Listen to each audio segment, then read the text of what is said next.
Hello, I'm Tobias Turley. And I'm Henry Calvert. And welcome to the How to Train Your Dragon edition of Scene Stealers.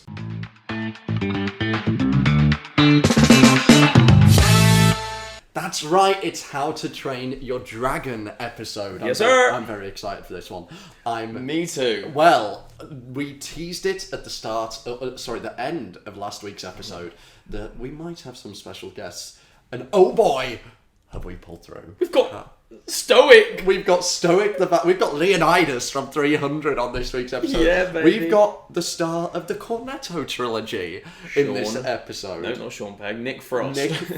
Nick Frost is in this episode. We've also got the new rising stars in Hollywood, Mason Thames and Nico Parker, as well as the director of the How to Train Your Dragon trilogy, Dean DeBlois. We're in for a treat. How have we done this then? I have had a great time speaking to these people. I've spoken to Dean a few times in the past month for my issue of SFX magazine, where I wrote about How to Train Your Dragon, and it was great to speak to the cast and Dean in person. I can't wait for you to listen. I'm so excited. These interviews. It's going to be great. It's going to be really good. It's going to be great. But to start, we're going to talk a little bit about the How to Train Your Dragon movie. You have not seen it yet. Not the new one. Not the new one, but we are big fans of the original trilogy. I love it. I love it. I love the first How to Train Your Dragon movie. I'm going to put it out there. Possibly one of the greatest animated trilogies of all time. I think undoubtedly one of the greatest animated trilogies. Shrek, but then obviously there's like 5 of them now. Well, this is the thing. Toy Story, there's 4 of them. Shrek, there's 5 of them. There's the Spider-Man Into the Spider-Verse. Those two films are arguably better than the first 2 How to Train Your Dragon movies, but different kind of world, I guess. But these films are kind of staples of people in their early 20s. These films were staples of their childhoods. Like, I remember distinctly going to see the second one in the cinema. One of the first films I was really excited to come out as well. So good. So I went into this remake with I went in with high expectations. And how did you leave? Well, we'll talk about it before we get into the interviews. This film, the new How to Train Your Dragon movie, is nearly shot for shot, line for line, the same movie. Really? Like, when they say remake, I have never seen a remake, a live-action remake, be this faithful to the original source material. It is uncanny. I can't decide in my mind, having not seen it, whether I like that or not. Well, this is the thing. I thoroughly enjoyed watching this film, but I can't tell how much of that is down to this new film and how much of it is down to the existing story and how great the original script is. So, it's a great time, and I think, the production value is great, the performances are all okay, but, it's the same movie. And right. I don't know, when it comes to live-action remakes, there's always the debate of, oh my god, they changed this about it. You look at Lilo and Stitch, they changed this and I didn't like it. There's no debate for this one now, is there? Yeah, they changed. Well, this one hasn't changed anything. But then it does beg the question of what's the point? Yeah. What's the point? Is it a cash grab? Is it just for money? Well, what I really respect about Dean DeBlois, the director, is that Dean has come out and quite forthrightly said, Universal said they were going to do this film without me. Right. With or without me, they were going to do it, and I wanted to be involved because it was my baby. Well, fair enough. Fair enough. We're on a mindset today, aren't we? We're saying the same things. Yeah, but it's, you know what, all power to you. Of course, this is your baby for 10 years. God, and the rest. When did the first one come out? 2009? No, I think it was 2000. Anyway. Was it? But it's been his baby for years. Why would you want anybody else to handle it? Well, you wouldn't. After you've been... He's the only person to have directed these movies. He's been working on it for God knows how long. I'm going to have a look now. How to Train...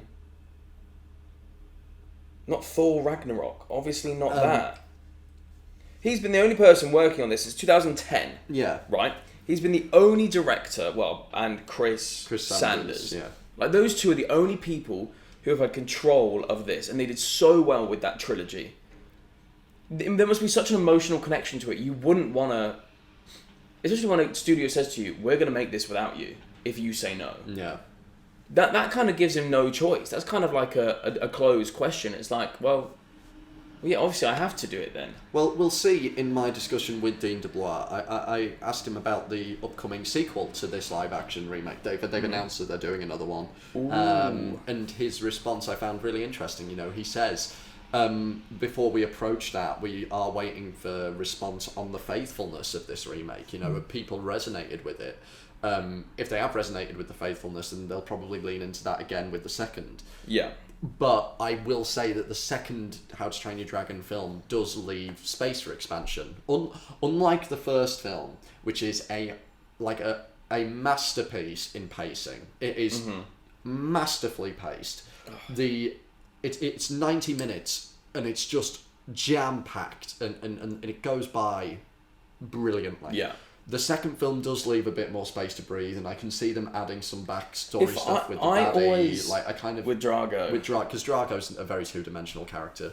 Do you think? I have to say I love the second film. Oh, I love the second film, but Drago isn't anything like to write home. I feel like a great villain. I think Grimmel in the third one's more interesting, but Grimmel's good. But I think Drago does. You know, it's just like there's more. But I quite like the fact that he's evil just for being evil. Like, he wants to control the dragons. He needs the alpha. I think there's something so enticing about that. Just like, I'm being evil just so I can rule. But it's like we get those little flashbacks of seeing him kind of in the Great Hall with the other leaders. Yes, yeah. Like, I'd like to see a bit more of that, and like he's not Emperor Palpatine. Like, Palpatine's evil for the sake, but like he. I don't know. I think there's more fleshing out to be done there, so I'll be intrigued to see how that goes down. But with this film, it is incredibly faithful. There is an extra half an hour somewhere, but like this film is 2 hours long. Oh, is it? It's half an hour longer, and there is odd scene like. There's I think maybe one scene that springs to mind, which is kind of completely new.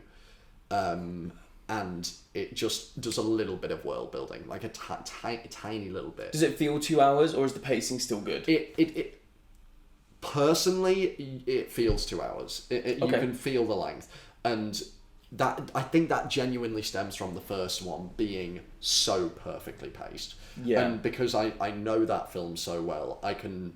When you know it so well.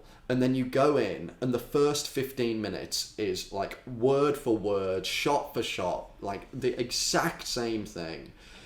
I know what's coming, and I know the rhythm of. I'm glad they kept the opening the same, because that opening where he's doing the speech, we fly through onto when he goes, "This is Burke." Yeah. And then like the first dragon fight scene. Oh. But that kind of sets a precedent in your mind that this is going to be the same film. Got you. And then when there's odd lines that aren't the same, it's like, oh, why isn't, if you kept the rest of it the same, why haven't you kept that bit the same? Like, why isn't Nick Frost doing a Scottish accent? Like, do you know what I mean? It's like, yeah, is he just doing his own voice? Kind of. He's like a you'll go after the scrawny ones, like bit cockney, kind of bit like, then go after the bigger ones, like the tough. I can't really do it, but it's not got that gobber. You can't swing an axe. You can't hold a sword. You can't even throw one of these. Like Craig Ferguson voices Gobber. Yeah, and he's Scottish. He's Scottish born. But you kind of like. You go in with this preconception if you're a really big fan of what you're expecting, and they've set the precedent of this is going to be a faithful remake, and then when there's odd changes, it goes, oh well, that joke was better in the animation. Like the animation medium lends itself to these more kind of dynamic, larger than life characters, this larger than life comedy styling. Yeah. Whereas the live action doesn't really allow the space for that, but what it does allow space for is these kind of like more introspective character moments. Yeah. So it really depends on what flavour of How to Train Your Dragon you personally want. Okay. What's your star rating on this before we go any further? I want to know where it lands on the Letterboxd rating scale. I honestly haven't rated it yet because I genuinely don't know. Like, I enjoyed this as much as I'd enjoy like a 3.5 star film, like a 7 out of 10 film. Like, I really enjoyed it. For reference, I gave the animated film, the original, like a 4.5. Like, I gave it a 5. Like, it's just brilliant. It's perfect. But part of me is kind of holding back on...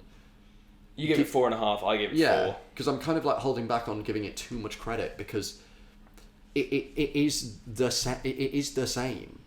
It feels like there's not much to build on from our reviews or from our ratings, because it is, apart from half an hour, the same film. Yeah. But just without the nostalgia and like the first time viewership of it. Like, we can't hark back to this film. If we're ever going to think about the film, we will automatically think about the animated one. Well, I find it interesting. I was speaking to friends of the podcast, James and George from Pulp Kitchen. I was speaking to them afterwards, and they'd never seen the animated film. Shut up. They'd never seen the animated film. So this was their first introduction to Burke and Hiccup and these characters, and they said they absolutely loved it. And I'm like, you know what? All power to this film for introducing it to a new audience. Yeah, that's great.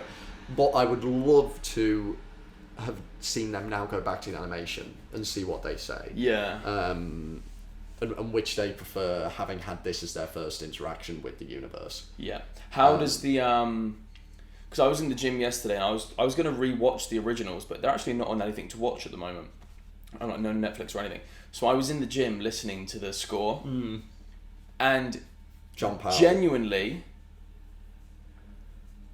top 10 filmatic scores of all time. Top 10 what? Filmatic? Filmatic scores. I think I said... Cinematic. Filmatic. Cinematic. Where do you keep your DVDs? It's Filmatic. It's in the Filmatic. Damn you. No, I agree. I think, like, there are songs that stick with you, scores that stick with you, and this is definitely one of them. Like, Training Ride. Test Drive. Fuck me. There we go. I told myself to remember what it was called for this, and of course it's called Test Drive. What did I say? Test Drive. Training Flight. Training Flight. Training Wheels. Like, Welcome to Burke. I was listening to it yesterday in the gym, and genuinely it was... I do like listening to a film album in the gym every now and again, but what were the other ones? Oh, sorry, I've got Romantic Flight, here. Test Drive. Oh God, it was... Well, just John Powell's score. Dean said when I was speaking to him for the article that the first person he called when he was like confirmed to be on board with this was John Powell. Really? Was John Powell, because he knew he needed him back. And what I really like about the score in the new one, similarly to, weird comparison, is Wicked. You know, you listen to Wicked on the Wicked Broadway cast recording, and yeah, it sounds like a Broadway cast recording. It's great.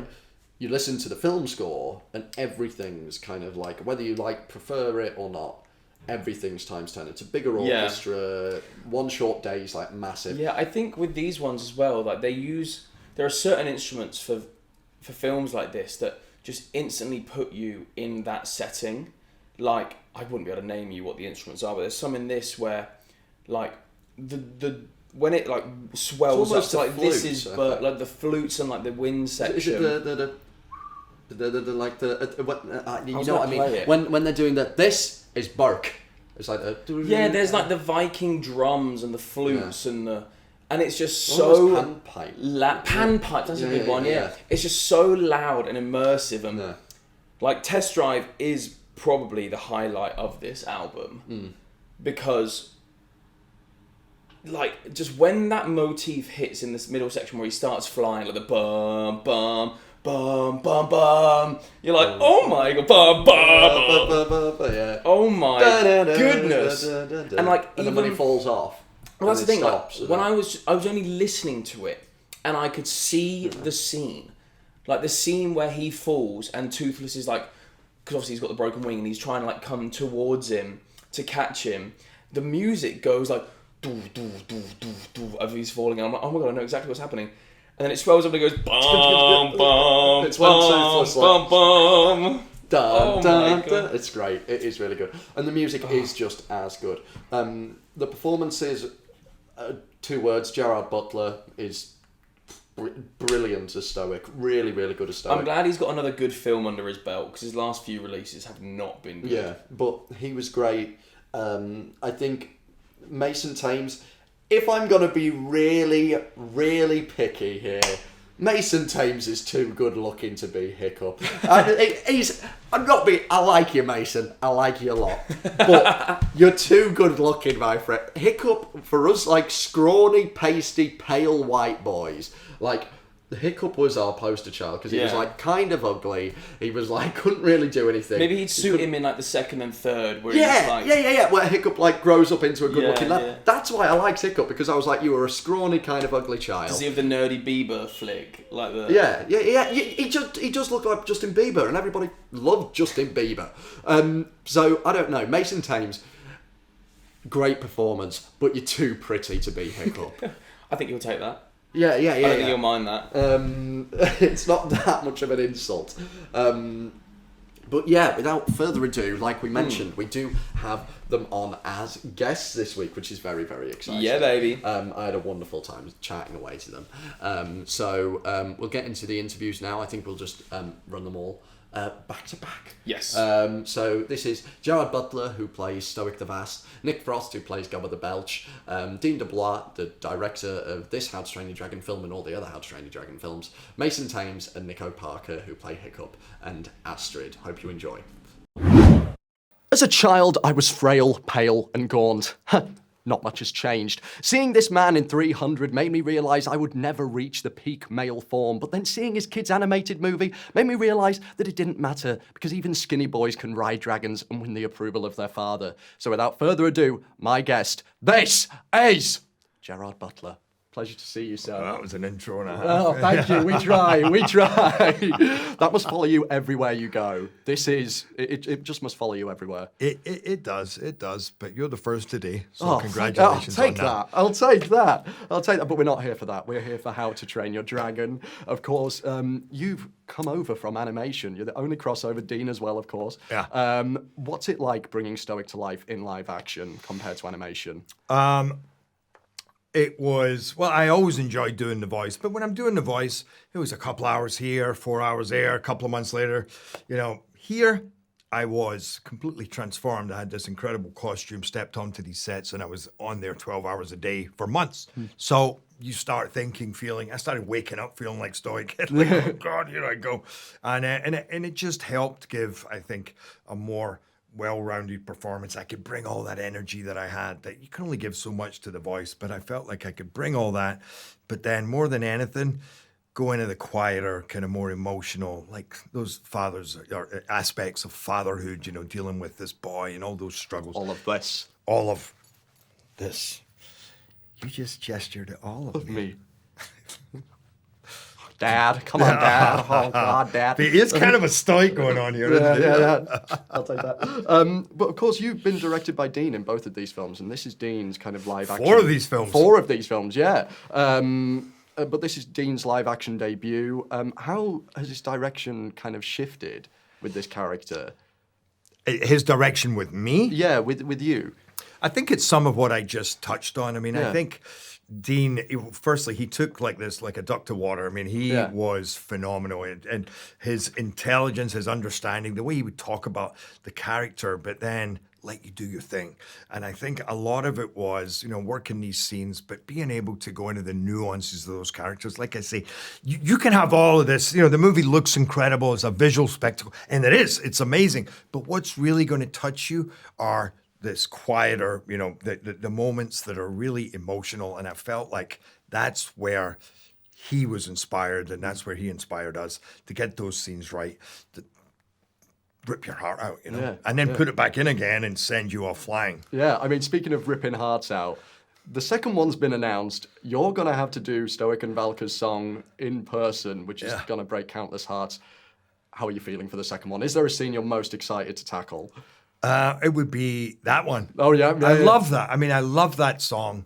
I love that piece of music. Song. And I love him being reunited with Valka. Yeah. That he just breaks through whatever she's saying, and he's like, I forgot my line now. Somebody just reminded me of it today.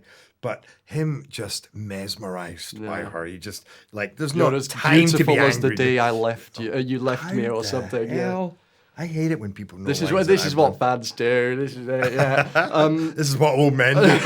What I say again? What's my line? What's my line? But no, I mean, this franchise means so much to so many people. For me personally, I had a pretty kind of a difficult relationship with my father growing up. I've never felt like I was what he expected or what he wanted. I mean, that's all changed now. He's like one of my best friends. But that's why these films resonated with me, was because I saw that dynamic on screen.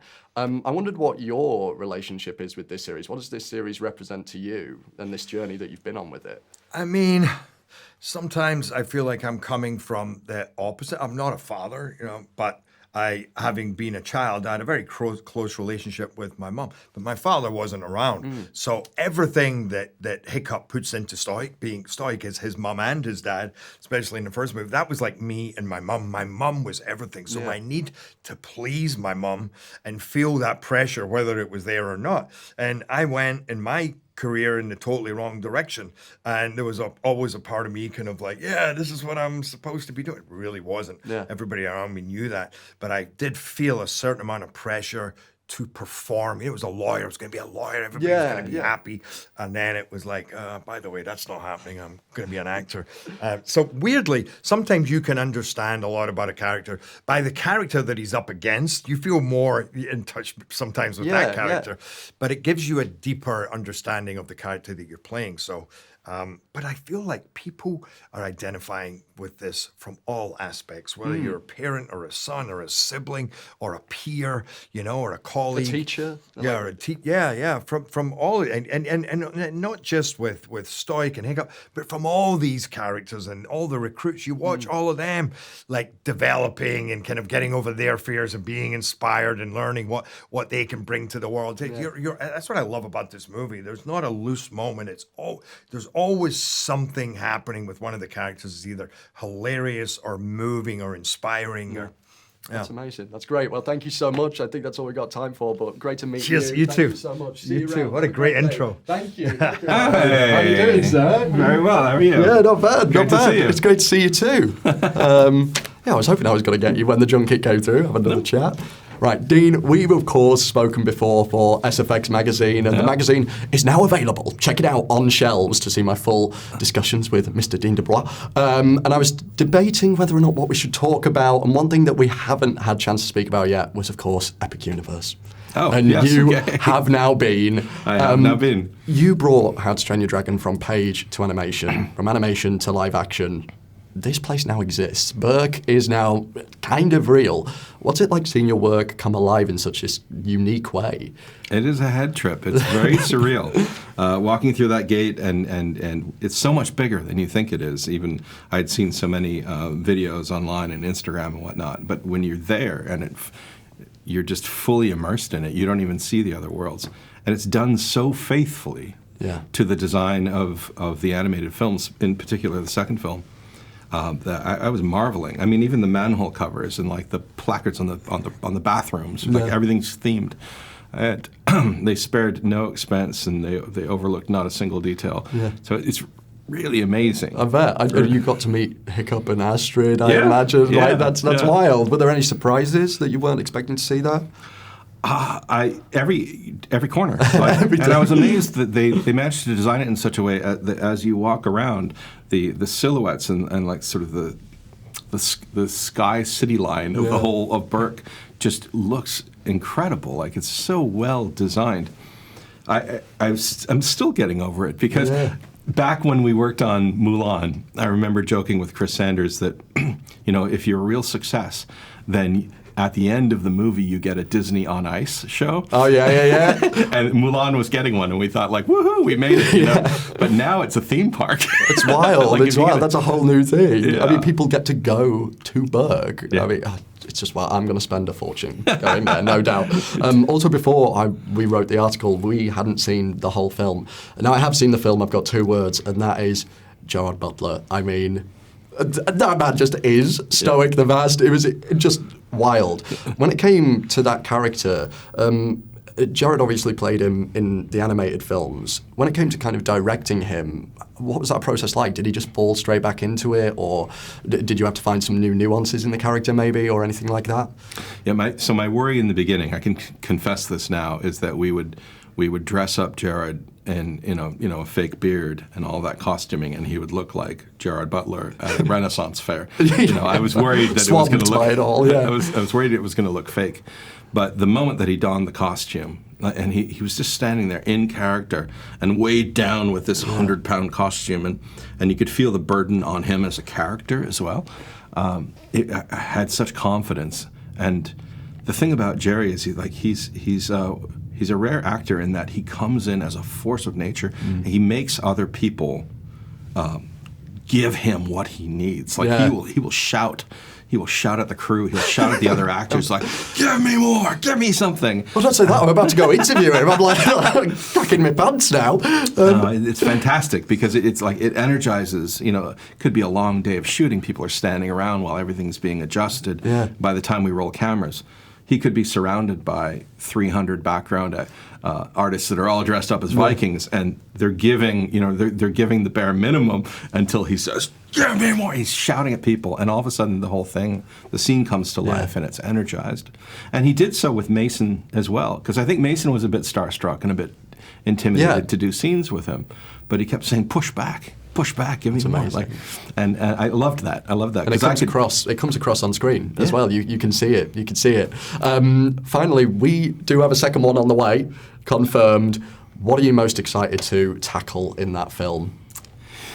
I think for me, I always have a list of regrets, and I can go back in and start adjusting things that I would have had we the time and resources. And one of them is that there's a lot of talking about things that have happened as opposed to seeing them. And show don't tell type thing, yeah. Yeah, so I think we can revisit some moments in that story in a much more experiential way. Yeah. And giving a little bit more dimension to characters like Drago, for example, he's a little too thin and one-dimensional, and we can give a lot more to that. That's so exciting. But part of it is like I'm waiting to see how the audience responds to this. Did they like the faithful quality? Did they like the subtle additive elements? And while my fingers are still on the keyboard, I can remain malleable. Exactly. That's great. And the Bewilder Beast, of course. That's it. Yes. Thank you so much. Great to see you. Great to see you. Great to see you. See you then. There's one thing I think about when it comes to fiery interactions, heated opinions, and burning insults. And no, it's not Loose Women with Denise Welch. It's How to Train Your Dragon with Gobber the Belch. And I'm joined by the man himself today, Mr. Nick Frost. Hello. Hello. Pleasure to have you on, sir. Thank you for having me. Nick, when you first came onto this series, what was your relationship like with How to Train Your Dragon? How did you see the films? What did you think about them? I think my relationship was I think we'd gotten drunk and then shared a Frenchie in a taxi home. It was that. Okay. Obviously I have children, and the children had watched it, and I had watched it, and we were fans. But I'm not saying that's it. I mean, that's probably enough. And then, obviously, you get a phone call to say, "Oh, would you go and meet Dean, please?" And I'm like, "Oh, this is going to be great." And have you met Dean yet? I've met Dean a couple of times. He is he's like Santa. He's the nicest guy ever. He is the nicest man ever.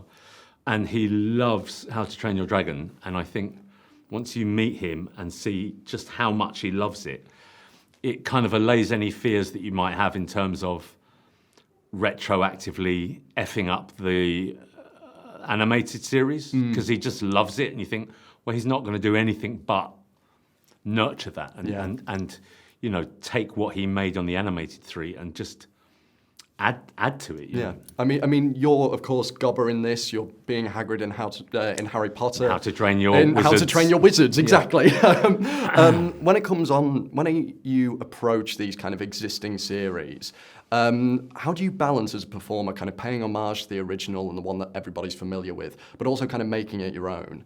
Yeah, I mean, can I swear? I'm going to swear. Just don't fuck it up. Remember that this is a character that people absolutely love, and it's not just like, oh, this is nice, I like this film. It's like Hagrid and Gobber are part of people's lives, And I think you have to be really respectful and gentle with that. but at the same time, don't let it frighten you in terms of, I'm going to try this. And that was what was so appealing being on set with Dean, because he was like, what do you want to do? You know, what do you think? And for someone like me who spends a lot of time on the script, looking at it, trying to rewrite it in terms of, this is quite funny. Can I say this? Would this be funny? Or what do you think about this? You know, it's just great for me. You know. Yeah, because you're kind of bringing the fans' perspective as well in that way. Yeah, of course. You know, and you're entering franchises that have like pretty fervent, loud fan bases. Yes. But you're no stranger to kind of fan bases yourself. I mean, you've got a wild, active fan base. When I say wild fan interactions, what immediately comes to mind? Is there one that springs to mind? Drunk girl lurching out of a crowd with a .38 revolver, just taking shots at me. That didn't happen. That didn't happen. No, but I mean, that's why I imagine when you say that. Okay. But in your experience, has there been any mental ones so far? Tattoos, anything like that? There was a man came. Me and Simon were making Paul, and there was a big beefy guy with massive biceps. He edged towards us and he said, "Hey Nick, I'm a big fan. Would you sign my arm?" I'm like, "Oh, yeah, of course." And so to make Simon laugh, I signed it as massive as I could. So Simon's got to be like that small on it. His arms were huge, so the F was about that big of Frost. And then about 3 or 4 hours later, he came back. He said, "Look," and he'd got it tattooed on his arm. He wanted me to sign it so he could have it tattooed. So I said, "Why didn't you tell me? I would have just signed it smaller." I mean, in But 40 years' time. Oh yeah, I don't think you can. I mean, finally, you've kind of ticked off every geek's bucket list. You've done Harry Potter, you've done Star Wars, you're riding dragons, you were in space. Yeah. Is there anything left on your filmography bucket list that you want to tick off? No. I mean, I've done it all. I'm done. But not that. I mean, I get it, but I'm just happy to get to do job to. You know, I'm just happy to keep doing great things. I'm not. It's not lost on me. I'm very grateful in terms of I get to be blooming Hagrid and Gobber, and I was in Star Wars. It's like you're a Star Wars droid, man. That's sick. It's amazing. It's like just between us, I went and bought on. It's not out yet, but I pre-ordered the SM33 action figure. Nice. I paid for it myself. Nice. Is it a Black Series one, the 6-inch one? No, it's just like this. It's like a SM33 with the shields on his arms. That's pretty cool. So I mean, I'll just keep that's that. Sick, man. You've got toys of yourself. That's awesome. Toys, that's awesome. But yeah, thanks so much, man. Thank you. Great to meet you. No worries. Thank you, sir. Growing up, Hiccup was my spirit animal, the nerdy, scrawny kid that could train dragons and even get the girl. 10 years on, I'm just as delusional and still cripplingly single. But I'm honoured to be joined today by the people introducing that hope to a whole new generation, Mason Thames and Nico Parker. Thanks for being on with us, guys. Great to see you. Thanks for having us. Of course. What an intro. Stop it. You're too kind. First off, what I need to talk to you guys about is Epic Universe. You guys have been. Of course, you were in Burke for this film, but you're also kind of in real life Burke now as well. We've seen 2 Burkes in person. Yeah. What's it like going there? I mean, I will probably end up spending a fortune, but when you walk into Burke, what immediately hits you? I mean, I remember they were like, "Okay, we're gonna video you. Like, we're just gonna get your reaction." Me and Nico were like, in, guys, just make sure surprise, amp it up. Yeah, so we were getting ready to amp it up, but once we saw it and walked in, because we had seen videos, but seeing it in person is way different. It's insanity. It's huge, truly. It's way bigger than it looks. It's genuinely insane. But it also is similar to our set. Mm-hmm. The attention to detail is ridiculous. And everywhere you go, they're like, "Hi Vikings," and it's like, "Hi guys," like you're being in Barbie. It's literally being in Barbie. It's amazing. It was great. Yeah, I recommend anyone who's a real fan, I would highly recommend going, because it truly is if you want to be in the movie or be anywhere near that. I want to touch Toothless. Well, you will. You absolutely will. I mean, you came face to face with Hiccup and Astrid there, which must have been pretty wild as well. And then we physically fought them as well. I've touched Toothless twice now. Well done, Mason. Well done, Mason. That's ace, man. Thank you. I'm very proud of myself for it. That's genius. Yeah. That's great. Right, so you guys coming on board with this project, you're basing your performances off of existing characters. You've obviously done this with The Last of Us before. How do you walk the line as performers in paying homage to the original whilst also allowing space for your own thing? Well, what Jay did with the original is so incredible and so iconic.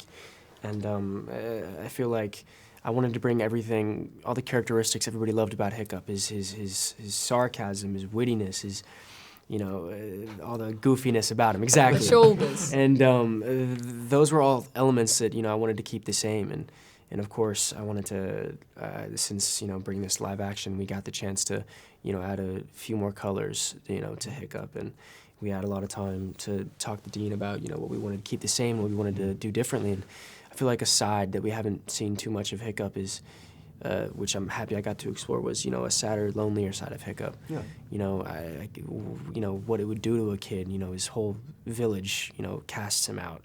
His dad is, not proud of him. And, he has such a name to live up to. So we kind of see him use the sarcasm as like a defense. Exactly. Almost, yeah. And all that is really to build, why Hiccup is, the way he is. And all those, fun gray areas were really fun to, fill in and make. And with Astrid as well? Yeah, I mean, it was, it's difficult when there's such a brilliant interpretation of a really beloved character that's already there, because America Ferrera is ridiculously talented, and so there is that kind of pressure of wanting to not make Dean proud and make America proud and make all of that stuff, and so it's definitely difficult because the idea of doing a play-by-play impersonation feels kind of just to me, it just kind of felt wrong because that version of Astrid is already there and will always be there, and so you don't want to give people the exact same thing because if they wanted that, they can just watch the animated film. So it is a difficult line to tread. However, I think the wonderful thing about it is when you have a director like Dean who's done both versions, and he's done animated, he's done this one, it really makes it so that you kind of, the overlap that happens of whether you say a line a bit like them or make a facial expression a bit like the animated one or whatever it is, it's actually totally natural and instinctual just because you start to know the character really well, and so those things naturally come about because you just both know what you're doing. Exactly. But we're very big fans of Jay in America, and we hope that they like the movie. I don't think they've seen it yet. I don't know, actually. I haven't asked Dean. Yeah. I'm sure they will be. I'm a fan. And finally, just final question. There's a second one on the way. What scene are you most excited to recreate in the second one? God, we need to get this one done first. I can't even conceptualize the fact that we'll be doing it again. All I can say is that I'm excited to ride a dragon in the second one. There we go. Wise answer from I'm excited to wear the Thames armor. there. Exactly. Be honest. It's all about the costume for Mr. Amazing Things. The costumes are sick. Right. Thank you, guys. Thank you so much. So much Lovely fun. to meet you.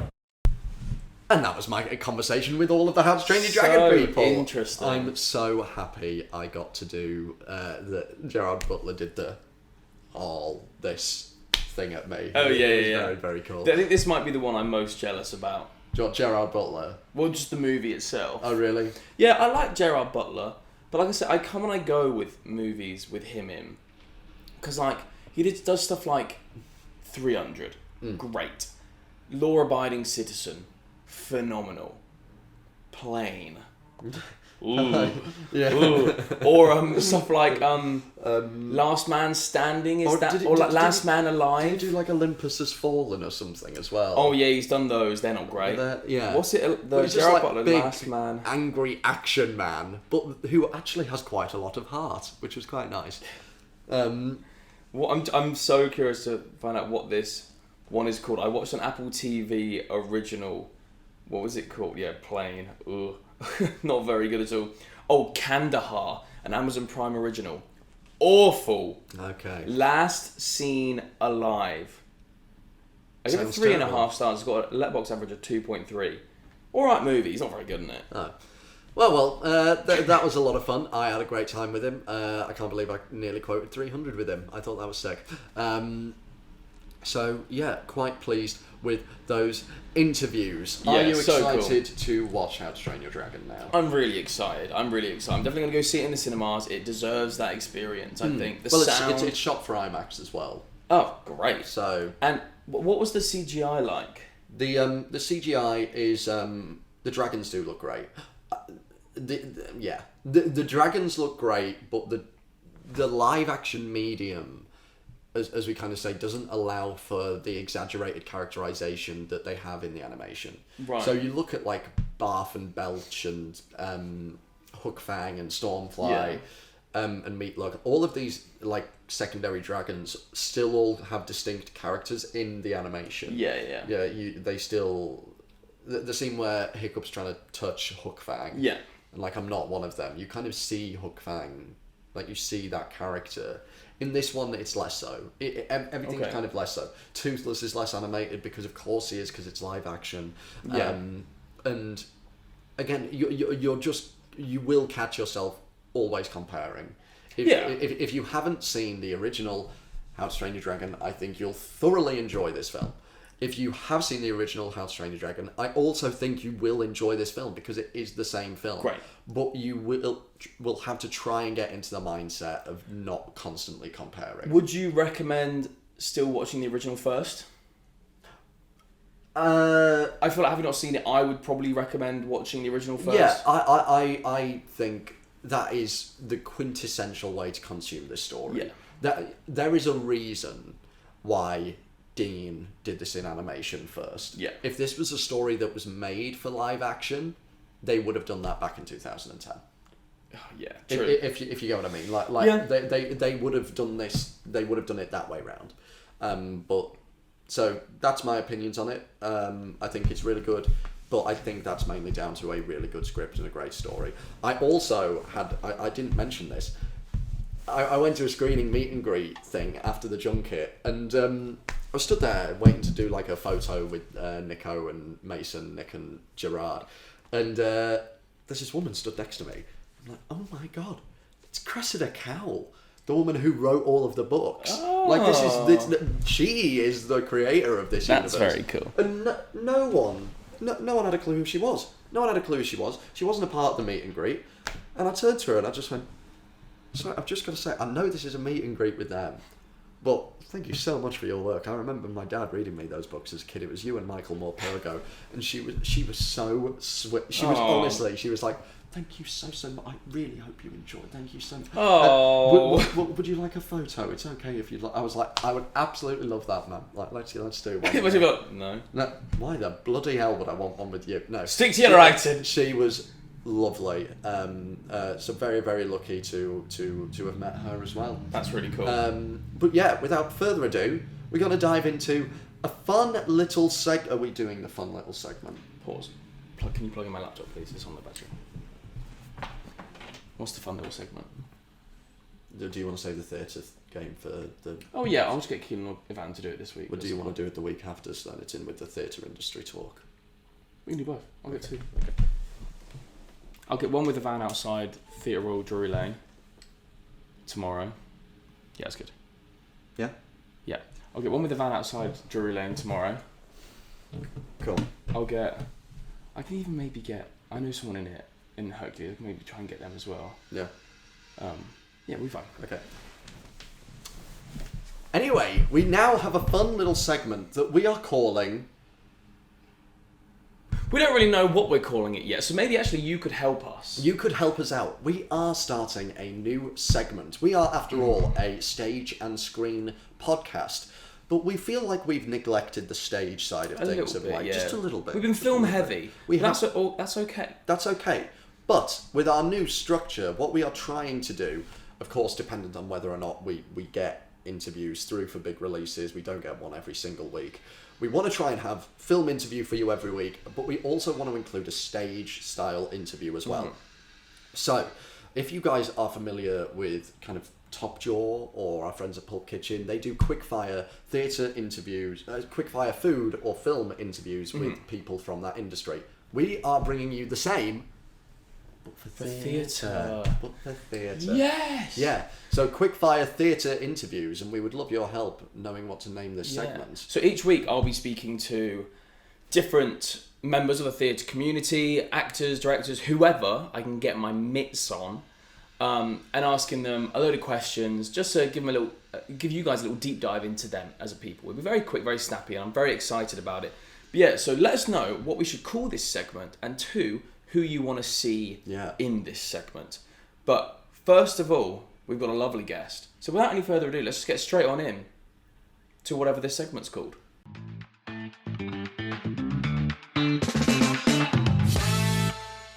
Who are you?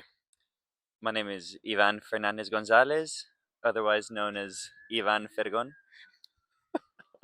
What? What is your favourite musical? My favorite musical is In the Heights. Lin-Manuel.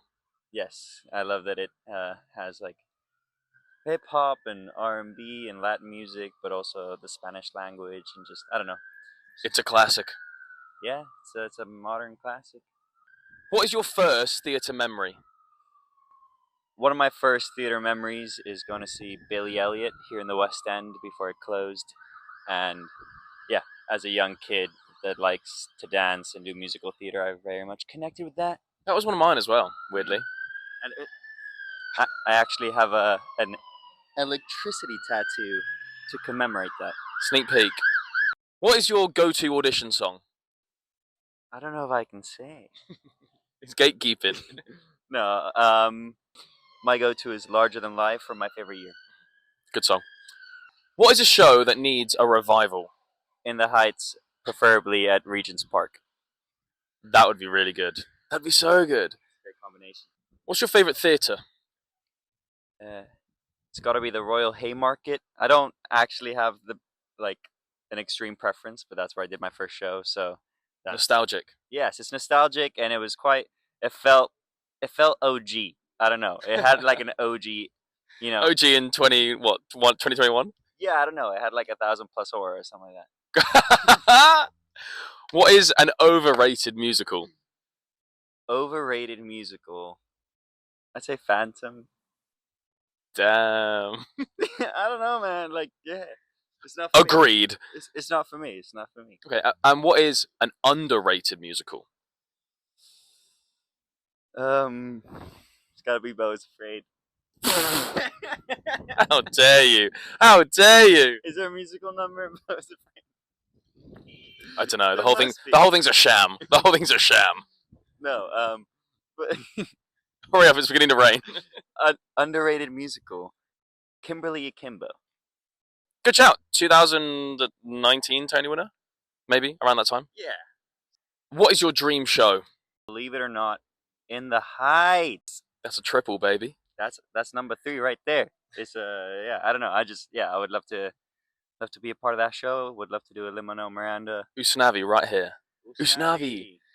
2026, Regent's Park. What is your favourite performance you've ever seen?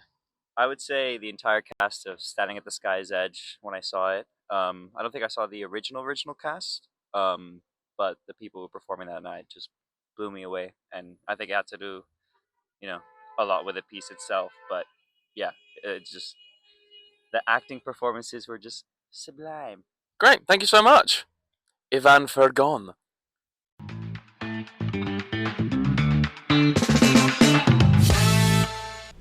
Well, that was a lot of fun. That was fun. I really enjoy that style of quickfire.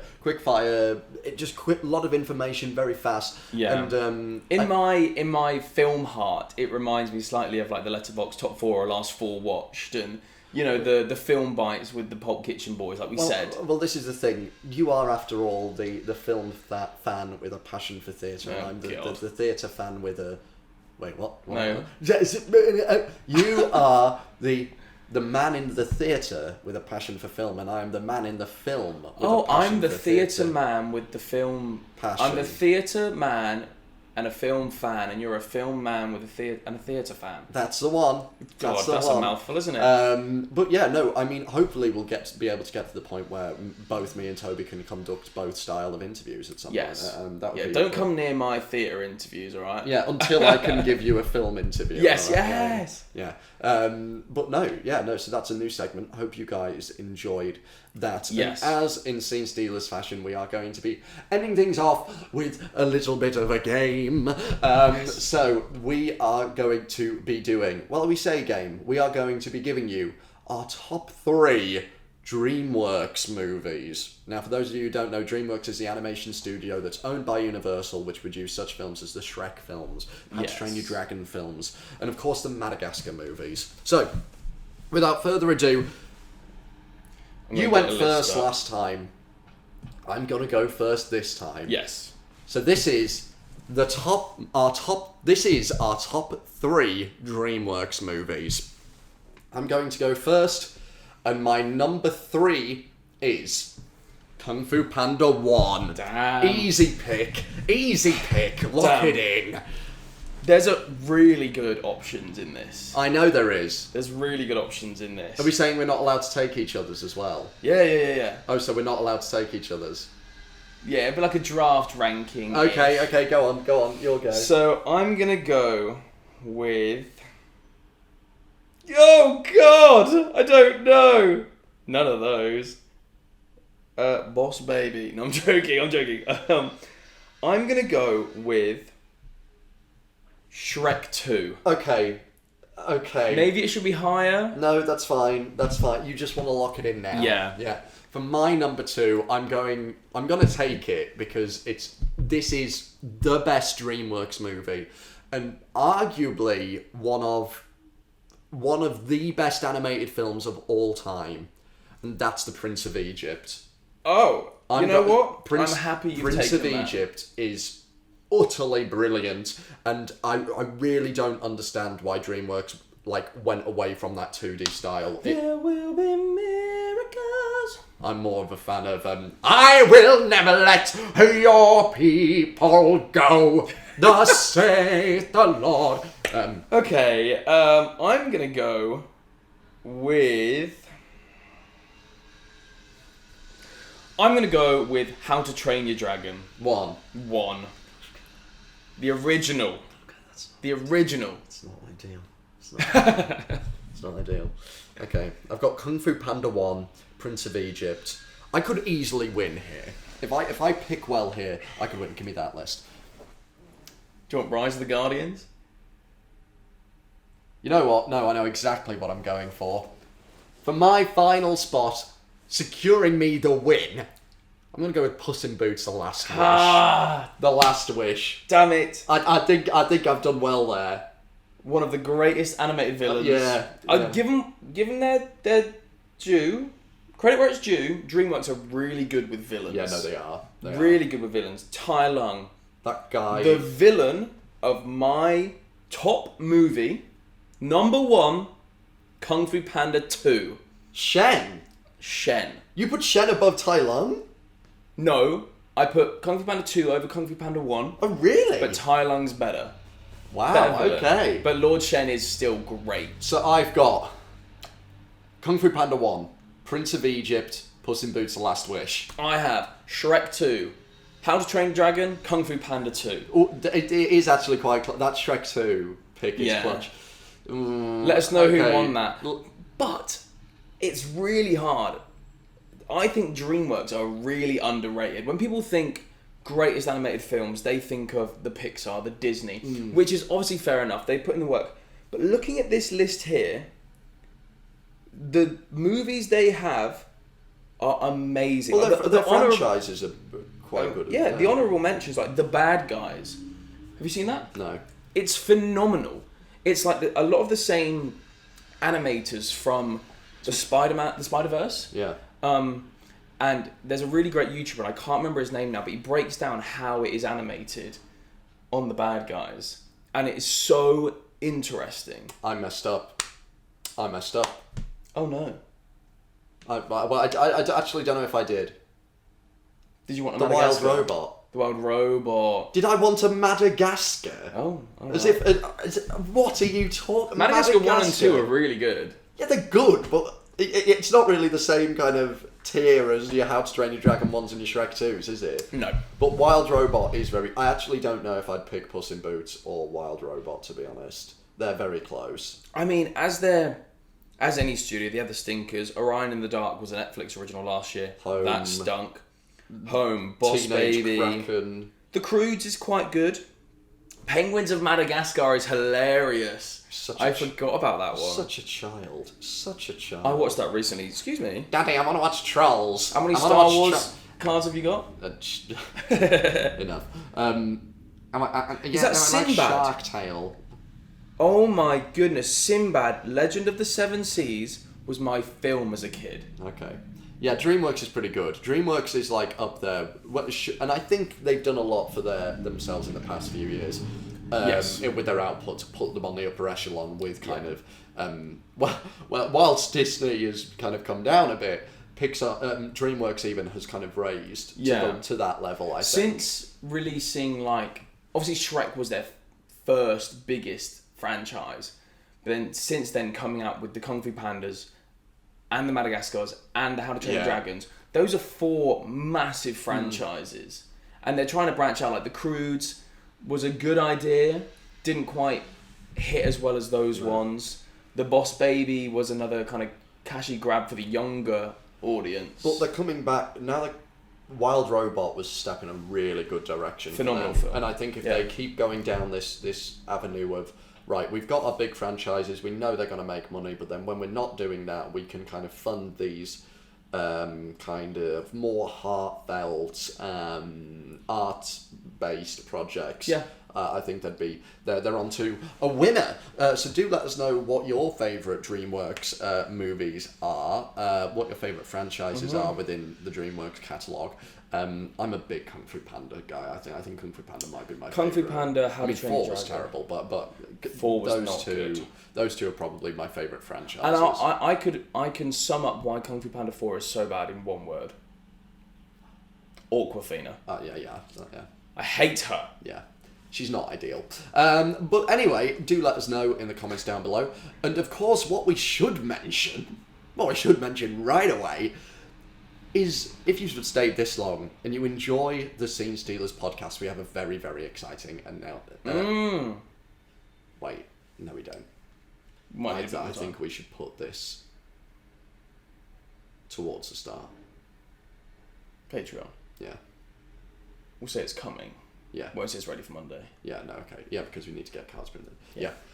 Yes, that's right. We do have a very exciting announcement on the way, and that is indeed a Patreon. We're starting a Patreon. We are. We're going proper podcast here and launching a Patreon, which we are very, very excited about. We've got very, very big plans for. We've been hard at work the last few days, organising everything for the Patreon, making sure it is worth your time. Yeah. So there are 3 tiers on there, which all have their own individual benefits, and every tier above you go, you get the benefits from the tier below.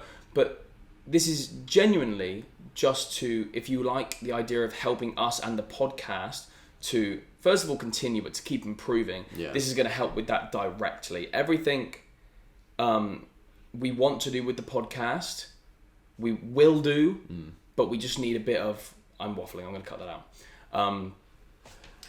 You will be helping us directly to improve and keep making sure the podcast is here. Yeah, we want to keep bringing you the best kind of product that we can. And I know that we moved out the studio here and we really like the home setup, but to make this even better than it can be, with mics and new camera setups, that is what the Patreon is kind of contributing towards, is to keeping us improving in that way. So if you'd like to help us, the Patreon will be live very soon, not quite yet, but keep an eye out for that. We've got really big plans, there'll be an extra 20-minute episode, potentially. There'll be first signed merch available, maybe something along those lines, like a Discord chat and stuff like that. All very, very exciting stuff, which I'm actually very excited to just get going with it. Me too. It's going to be very, very cool. If you guys have any comments about what you'd maybe like to see, what you'd like to get out of a Patreon, we are all ears. Absolutely. Because we want to make this a worthwhile product for you at the end of the day. So, that will be live very soon. Keep an eye out for that. We'll hopefully get that launched very soon. But I think that's it for our How to Train Your Dragon Spectacular. A huge thank you to the people over at Universal Pictures UK and DreamWorks UK for not DreamWorks UK, Universal UK for allowing me access to such incredible talent. Thank you, DreamWorks. You know what, Toby? I'm very proud of us. The past 3 episodes we've had Lilo and Stitch edition with the cast and director and producer. We've had Karate Kid edition with the new Karate Kid. And now we've had How to Train Your Dragon edition with the whole cast and the director. And we're going to try our best to keep that coming for you. Absolutely. And keep those interviews are coming. Indeed. Yes. Next week we are hitting the theatre ground running. Yes. So all of you stagey kids out there, stay tuned for an Industry Insight special. Yes, sir. Yeah, we will see you then. Bye.